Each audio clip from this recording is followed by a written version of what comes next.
നമ്മൾ ഇന്ന് ഈ വീഡിയോയിലൂടെ നോക്കാൻ പോകുന്നത് ഹോളിവുഡ് സിനിമയിൽ അഭിനയിച്ച ഇന്ത്യൻ നടന്മാരെ പറ്റിയാണ്. നമ്മൾ കഴിഞ്ഞ വീഡിയോയിൽ ഹോളിവുഡ് സിനിമയിൽ ചാൻസ് കിട്ടിയ ചില മലയാള നടന്മാരെ പറ്റി പറഞ്ഞിരുന്നു. ഈ ഒരു വീഡിയോയിൽ നമ്മൾ അഭിനയിച്ച നടന്മാരെയാണ് നോക്കാൻ പോകുന്നത്.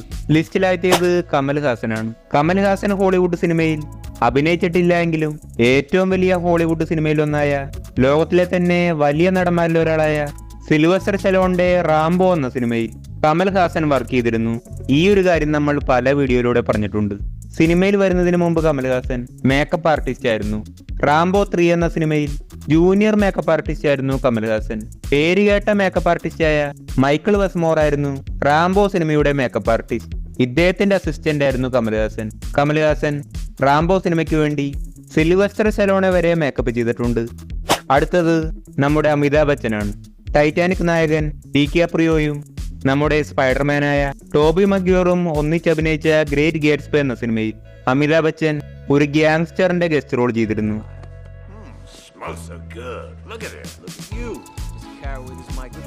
അടുത്തത് പ്രിയങ്ക ചോപ്രയാണ്. ബോളിവുഡ് സ്റ്റാറായ പ്രിയങ്ക ചോപ്ര ഇതിനോടകം തന്നെ 5ൽ കൂടുതൽ ഹോളിവുഡ് സിനിമയിൽ അഭിനയിച്ചു കഴിഞ്ഞു. നിലവിൽ Priyanka Chopra heads of the state എന്ന ജോൺ സീന നായകനാവുന്ന മറ്റൊരു ഹോളിവുഡ് സിനിമയിൽ അഭിനയിക്കുകയാണ്. അഭിനയിച്ച ഹോളിവുഡ് സിനിമകളിൽ ഏറ്റവും ഫേമസ് ആയ ഒരു സിനിമയാണ് നമ്മുടെ റോക്ക് എന്നറിയപ്പെടുന്ന ഡ്യൂൻ ജോൺസൺ നായകനായ 2017 പുറത്തിറങ്ങിയ ബേയ് വാച്ച് എന്ന സിനിമ. ഇതിലെ മെയിൻ ക്യാരക്ടറായിരുന്നു പ്രിയങ്ക ചോപ്രയുടെ വിക്ടോറിയ എന്ന ക്യാരക്ടർ. സിനിമ വിജയം നേടിയ സിനിമയാണ്. അതുപോലെ Quantico, a kid like James, romantic, the white tiger ഇതെല്ലാമാണ് ബാക്കി സിനിമകൾ. അടുത്തത് ബോളിവുഡിലെ തന്നെ അനിൽ കപൂറാണ്. 2008 പുറത്തിറങ്ങിയ ഓസ്കാർ നേടിയ സിനിമയായ സ്ലം ഡോഗ് മില്യണയർ എന്ന സിനിമയിൽ അനിൽ കപൂർ ഉണ്ടായിരുന്നു. ഇതുപോലെ വേൾഡ് ഫേമസ് ഫ്രാഞ്ചൈസായ മിഷൻ ഇമ്പോസിബിൾ 4 എന്ന സിനിമയിലും അനിൽ കപൂറിന്റെ ക്യാമിയോ ഉണ്ട്. അടുത്തത് പ്രകാശ് രാജാണ്. 1993 പുറത്തിറങ്ങിയ ട്രോപ്പിക്കൽ ഹീറ്റ് എന്ന സിനിമയിൽ പ്രകാശ് രാജിന്റെ ക്യാമിയോ ഉണ്ട്. ഇതിലെ മെയിൻ ക്യാരക്ടറായ കരോളിൻ എന്ന ക്യാരക്ടർ കാണാതായ തന്റെ ഹസ്ബൻഡിനെ കണ്ടുപിടിക്കാൻ ഇന്ത്യയിലേക്ക് വരുന്നു. മാത്രമല്ല പരാതി കൊടുക്കാൻ പോലീസ് സ്റ്റേഷനിൽ കയറുന്നു. ഇതിൽ SIയുടെ ക്യാരക്ടറായിരുന്നു പ്രകാശ് രാജിന്റേത്. ഇതുപോലെ 2019 നെറ്റ്ഫ്ലിക്സ് പുറത്തിറക്കിയ കാൻഡി ഫ്ലിപ്പ് എന്ന സിനിമയിലും പ്രകാശ് രാജിന്റെ ക്യാമിയോ ഉണ്ട്. അടുത്തത് ഐശ്വര്യ റായി ആണ്. ഇന്ത്യയിലെ തന്നെ ഏറ്റവും റിച്ചസ്റ്റ് ആയിട്ടുള്ള നടിയാണ് ഐശ്വര്യ റായി. ഐശ്വര്യ റായി ഇതിനോടകം തന്നെ 4 ഹോളിവുഡ് സിനിമയിൽ അഭിനയിച്ചു. ഇതിൽ പ്രധാനപ്പെട്ട സിനിമയാണ് ദി ലാസ്റ്റ് ലിഗൺ, പിങ്ക് പാന്തർ 2 തുടങ്ങിയ സിനിമകൾ. പിങ്ക് പാന്തർ കാർട്ടൂൺ നമ്മൾ പോഗോയിലും കൊച്ചു ടിവിയിലും കണ്ടിട്ടുണ്ട്. പിങ്ക് പാന്തർ ഇഷ്ടമുള്ളവർ താഴെ കമന്റ് ചെയ്യണം. പിങ്ക് പാന്തർ 2 എന്ന സിനിമയിൽ ഐശ്വര്യ റായി സോണിയ എന്ന ക്യാരക്ടറെ അവതരിപ്പിച്ചു. അതുപോലെ ദ ലാസ്റ്റ് ലിഗണിൽ മിറ എന്ന ക്യാരക്ടറെ അവതരിപ്പിച്ചു. മിസ്ട്രസ് ഓഫ് പ്രൈസസ്, ബ്രൈഡ് ആൻഡ് പ്രിജുഡൈസ് തുടങ്ങിയവയാണ് മറ്റ് സിനിമകൾ. അടുത്തത് ബോളിവുഡിലെ പല്ലവി ശാരദ എന്ന നടിയാണ്. ഹോളിവുഡിൽ പുറത്തിറങ്ങിയ ടോം ആൻഡ് ജെറിയുടെ ലൈവ് ആക്ഷൻ സിനിമയിൽ പല്ലവി ശാരദയുടെ ക്യാമിയോ ഉണ്ട്. അടുത്തത് R മാധവനാണ്. കരിയറിന്റെ തുടക്കത്തിലെ തന്നെ ഇൻഫർണോ എന്ന ഹോളിവുഡ് സിനിമയിൽ R മാധവൻ അഭിനയിച്ചിരുന്നു. അടുത്തത് നടനല്ല, നമ്മുടെ AR റഹ്മാനാണ്. AR Rahman total 7 Hollywood സിനിമയിൽ വർക്ക് ചെയ്തു.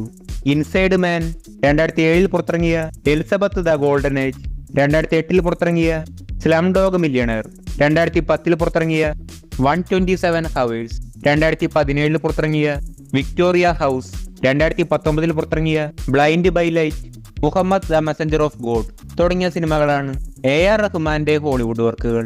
ഇതിൽ പ്രധാനപ്പെട്ട 2 സിനിമകളാണ് slumdog millionaire, 127 hours. AR റഹ്മാന്റെ വർക്കിന് ഓസ്കാർ നേടിക്കൊടുത്ത സിനിമയായിരുന്നു സ്ലം ഡോഗ് മില്യണയർ. 127 ഹവേഴ്സ് എന്ന സിനിമയിൽ AR റഹ്മാന് ഓസ്കാർ നോമിനേഷൻ കിട്ടി. സ്ലം ഡോഗ് മില്യണയർ എന്ന സിനിമയിൽ അനിൽ കപൂർ ഉള്ള കാര്യം നമ്മൾ നേരത്തെ പറഞ്ഞു. ഇപ്പോൾ AR റഹ്മാനുമായി ഇനിയും ഇന്ത്യൻ നടന്മാരുണ്ട്. ആ ഒരു വ്യക്തിയെ നമുക്ക് അവസാനം പറയാം. അടുത്തത് കരൺ സോണിയാണ്. ഇദ്ദേഹവും ഒരു ബോളിവുഡ് നടനാണ്. Goosebumps, detective Pikachu, Deadpool തുടങ്ങിയ സിനിമകളിൽ ഇദ്ദേഹത്തിന്റെ ഒരു ക്യാമിയോ ഉണ്ടായിരുന്നു. അടുത്തത് രൺദീപ് ഹുഡയാണ്. നമ്മുടെ തോർ നടൻ ക്രിസ് ഹെംസ്വർത്ത് നായകനായ എക്സ്ട്രാക്ഷൻ എന്ന സിനിമയിൽ സെക്കൻഡ് ഹീറോ ആയിരുന്നു ഇദ്ദേഹം, അതായത് ഒരു ആന്റി ഹീറോ. അടുത്തത് Deepika പദുക്കോണാണ്. XXX return of Xender ഈ ഒരു സിനിമയിൽ ദീപിക പദുക്കോൺ ഒരു മെയിൻ ക്യാരക്ടർ ആയിരുന്നു. അടുത്തത് നീൽ സതിയാണ്. ഡിസ്നിയുടെ വേൾഡ് ഫേമസ് ജംഗിൾ ബുക്ക് സിനിമയിൽ മൗഗ്ലി എന്ന ക്യാരക്ടറെ അവതരിപ്പിച്ച ഇന്ത്യക്കാരനാണ് നീൽ സതി. റുഡിയാർഡ് കീപ്ലിംഗ് എഴുതിയ ജംഗിൾ ബുക്ക് എന്ന വേൾഡ് ഫേമസ് ആയ സ്റ്റോറി നമുക്കറിയാം. സ്റ്റോറി നടക്കുന്നത് ഇന്ത്യയിലാണ്. റുഡിയാർഡ് കീപ്ലിംഗ് ഇന്ത്യയിലേക്ക് വന്നിരുന്നു. അങ്ങനെ ഒരു ദിവസം ഇന്ത്യ വിസിറ്റ് ചെയ്തപ്പോൾ ഇദ്ദേഹത്തിന്റെ മനസ്സിലുണ്ടായ സ്റ്റോറിയാണ് ജംഗിൾ ബുക്ക്. മൗഗ്ലി ഇന്ത്യൻ ക്യാരക്ടറാണ്. ഇന്ത്യൻ ക്യാരക്ടറെ അവതരിപ്പിക്കാൻ ഇന്ത്യൻ വംശജൻ തന്നെ വേണം. ഇത് മെയിൻ റോളായിരുന്നു. അടുത്തത് സൂരജ് ശർമ്മയാണ്. ആംഗ്ലിയുടെ സംവിധാനത്തിൽ 2013 പുറത്തിറങ്ങിയ ലൈഫ് ഓഫ് പൈ സിനിമയിലെ നായകനായിരുന്നു സൂരജ് ശർമ്മ. ഈ ഒരു സിനിമയിലും മറ്റൊരു ഇന്ത്യക്കാരനുണ്ട്. ആ ഒരു നടനെ നമുക്ക് ലാസ്റ്റ് പറയാം. അടുത്തത് അനുപം ത്രിപാഠിയാണ്. ഇദ്ദേഹം ഹോളിവുഡ് സിനിമയിലല്ല, മറിച്ച് കൊറിയൻ സീരീസായ സ്ക്വിഡ് ഗെയിമിൽ അഭിനയിച്ച ഇന്ത്യക്കാരനാണ്. അടുത്തത് സോനു സുഡാണ്. ഇദ്ദേഹം ചൈനീസ് സിനിമയിൽ അഭിനയിച്ചു. ജാക്കി ചാൻ നായകനായ 2017 പുറത്തിറങ്ങിയ കുൻഫു യോഗ എന്ന സിനിമ. ഇതുപോലെ ജാക്കി ചാന്റെ മിത്ത് എന്ന ചൈനീസ് സിനിമയിൽ ഒരു മലയാളി അഭിനയിച്ചിരുന്നു.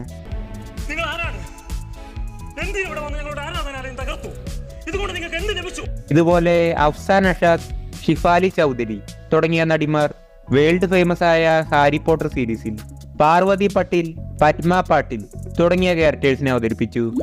അടുത്തത് നമ്മുടെ ധനുഷാണ്. ഇത് നമ്മൾ കഴിഞ്ഞ വീഡിയോയിൽ പറഞ്ഞതാണ്. എങ്കിലും ഹോളിവുഡിൽ അഭിനയിച്ച ഇന്ത്യൻ നടന്മാരെ നോക്കുമ്പോൾ ഇവരില്ലാതെ ലിസ്റ്റ് പൂർത്തിയാവില്ല. നമ്മുടെ ധനുഷ് വരാൻ പോകുന്ന മാർവൽ സിനിമാസിലേക്ക് വരുന്നത് നിങ്ങൾ അറിഞ്ഞു കാണും. ധനുഷ് ഇതിനോടകം തന്നെ 2 ഹോളിവുഡ് സിനിമയിൽ അഭിനയിച്ചു. ഒന്നിൽ ഒരു സൈഡ് ക്യാരക്ടറായും മറ്റൊന്നിൽ നായകനായും. ധനുഷിന്റെ ആദ്യത്തെ ഹോളിവുഡ് സിനിമ 2018 പുറത്തിറങ്ങിയ extraordinary journey of the fakir എന്ന സിനിമയാണ്. കെൻ സ്കോട്ട് ആയിരുന്നു ഈ ഒരു സിനിമയുടെ ഡയറക്ടർ. ഇംഗ്ലീഷ് ഭാഷയിലും ഫ്രഞ്ച് ഭാഷയിലും സിനിമ പുറത്തിറങ്ങി. സിനിമ വിജയം നേടിയ സിനിമയാണ്. ശേഷം Avengers Endgame, infinity war തുടങ്ങിയ വലിയ സിനിമകൾ ഡയറക്ട് ചെയ്ത റൂസോ ബ്രദേഴ്സിന്റെ സിനിമയായ ഗ്രേമാൻ എന്ന സിനിമയിൽ മികച്ചൊരു സൈഡ് ക്യാരക്ടർ ചെയ്തു. എങ്ങനെ ഈ സിനിമയിലേക്ക് എത്തിയെന്നാൽ ഇതിന് പല കാരണങ്ങളുണ്ട്. ധനുഷിന്റെ റൗഡി ബേബി എന്ന സോങ് യൂട്യൂബിൽ 1 ബില്യൺ മേലെ വ്യൂസ് നേടി. ഈ ഒരു വീഡിയോക്ക് ഇന്ത്യയിൽ നിന്ന് മാത്രമല്ല ആഗോളതലത്തിലാണ് വ്യൂസ് കിട്ടിയിരിക്കുന്നത്. ഇതുപോലെ അസുരൻ എന്ന സിനിമയിലെ മികച്ച അഭിനയത്തിലൂടെ ധനുഷിന് വിദേശ രാജ്യങ്ങളിൽ നിന്നും സ്പെഷ്യലായി അവാർഡുകൾ കിട്ടി. ഗ്രേമാൻ എന്ന സിനിമയ്ക്ക് വേണ്ടി റൂസോ ബ്രദേഴ്സ് ഇന്ത്യൻ കാസ്റ്റിംഗ് ഡയറക്ടറെ വിളിച്ചപ്പോൾ ഒരുപാട് നടന്മാരുടെ ഡീറ്റെയിൽസ് അയച്ചു കൊടുത്തു. ഇതിൽ നിന്നും കുറച്ച് നടന്മാരെ സെലക്ട് ചെയ്ത് ഓഡീഷന് വേണ്ടി വിളിച്ചു. ഇതിൽ ധനുഷും ഉണ്ടായിരുന്നു. ധനുഷ് സെലക്ട് ആവുകയും ചെയ്തു. ഗ്രേമാൻ എന്ന സിനിമയ്ക്ക് ശേഷം വരാൻ പോകുന്ന അവഞ്ചേഴ്സ് 5 സിനിമയിലും ധനുഷ് ഒരു ക്യാരക്ടർ ചെയ്യുന്നുണ്ട്. അടുത്തത് നമ്മുടെ രജനീകാന്താണ്. 1988 ബ്ലഡ് സ്റ്റോൺ എന്ന ഹോളിവുഡ് സിനിമയിൽ സെക്കൻഡ് ഹീറോയായി രജനീകാന്ത് അഭിനയിച്ചിരുന്നു. സിനിമയിലെ ക്യാരക്ടറിന്റെ പേര് ശ്യാം സാബു എന്നായിരുന്നു. ഈ ഒരു സിനിമയിൽ 2 മ്യൂസിക് ഡയറക്ടർ ഉണ്ടായിരുന്നു. ഒന്ന് ജെറി ഗ്രന്റും മറ്റൊന്ന് ഇളയരാജയും. ഇളയരാജയുടെ ഹോളിവുഡ് വർക്കും ബ്ലഡ് സ്റ്റോൺ എന്ന സിനിമ തന്നെയാണ്. സിനിമയുടെ ഡയറക്ടറാണ് ഡ്യൂലൈറ്റ് എച്ച് ലിറ്റിൽ. ഇദ്ദേഹത്തിന്റെ സിനിമയാണ് അനക്കൊണ്ട 2, ഹാലോവിൻ, നമ്മൾ കൊച്ചു ടിവിയിൽ പണ്ട് കണ്ട ഫ്രീ വില്ലി തുടങ്ങിയ സിനിമകൾ എടുത്തത്. ഈ ഒരു സിനിമയും വിജയം നേടിയ സിനിമയാണ്. അടുത്ത നടനാണ് ഇന്ത്യൻ സിനിമയിൽ നിന്ന് ഏറ്റവും കൂടുതൽ ഹോളിവുഡ് സിനിമയിൽ അഭിനയിച്ച നടൻ. ആ നടനാണ് ഇർഫാൻ ഖാൻ. 10ൽ കൂടുതൽ ഹോളിവുഡ് സിനിമകളിൽ ഇർഫാൻ ഖാൻ അഭിനയിച്ചിരുന്നു. ഇതിൽ ഫേമസ് ആയ റോളുകളാണ് amazing Spiderman, life of Pi, Jurassic world, slumdog millionaire. Life of Pi സിനിമയിൽ ഇർഫാൻ ഖാന്റെ ചെറുപ്പകാലമായിരുന്നു സൂരജ് ശർമ്മ അവതരിപ്പിച്ചത്. ഏറ്റവും കൂടുതൽ ഹോളിവുഡിൽ നിന്നും വെളിവന്നിരുന്ന ഒരേ ഒരു നടൻ ഇർഫാൻ ഖാൻ ആയിരുന്നു, അതും വലിയ വലിയ സിനിമകളിൽ. ഇന്ന് ഇർഫാൻ ഖാൻ ഉണ്ടായിരുന്നെങ്കിൽ ഫേമസ് ആയ ഹോളിവുഡ് സിനിമകളിൽ ഇദ്ദേഹത്തെ നമുക്ക് കാണാമായിരുന്നു. അപ്പോൾ നമുക്ക് ഇതുപോലെയുള്ള മറ്റൊരു വീഡിയോയുമായി കാണാം. ഒരു കാര്യം പറയാൻ മറന്നുപോയി, എല്ലാവർക്കും ഹാപ്പി ഓണം.